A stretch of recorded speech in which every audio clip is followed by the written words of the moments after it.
Hey, I want to share a reason why it's so hard to let go of someone who isn't emotionally choosing you. And it's basically becoming a really big trend to be hyper individualized and be super independent. But the thing that we don't acknowledge is that we actually need others to feel a sense of belonging. We need community, we need relationships. We're creatures born to bond.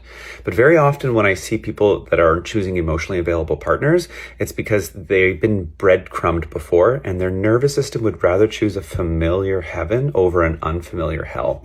So one thing we need to do is to really understand that we're not ever going to get what we need from someone who isn't choosing us the way that we want or deserve to be chosen.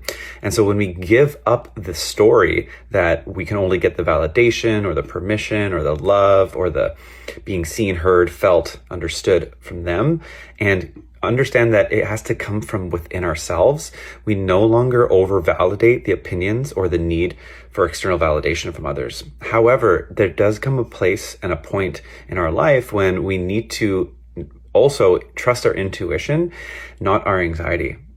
A lot of the time we're thinking we're going to be alone forever, we're going to be, we're never going to be chosen, but it's hard to feel like we're not going to be chosen when we're going to be going through oxytocin withdrawal.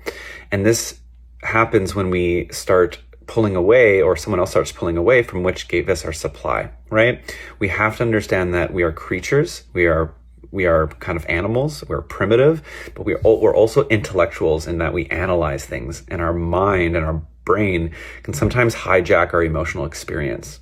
So if you're looking for tools to be able to let go and move on, cut the energetic cord, know that it begins with no longer idealizing or perfecting anyone in your mind.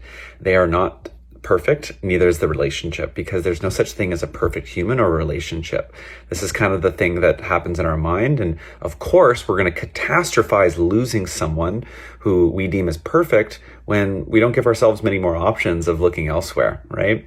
Instead of looking outside in the world for our happiness, our joy, our fulfillment, our purpose, you're not going to find it and you're going to just continue being unhappy because it doesn't come from outside of you. It comes from something non-tangible, and it comes from something deeper, and it comes from something that is soul-led, and it comes from something already understanding that you're whole and complete as a individual.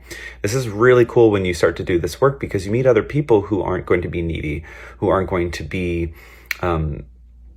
you aren't going to be their missing link in what creates their wholeness, right? So this is a balance, this is a dance, and if you're looking to know what the choreography is so you can get out of your own way and you can stop tripping over something that's behind you, just comment the word initiate. I've got something for you.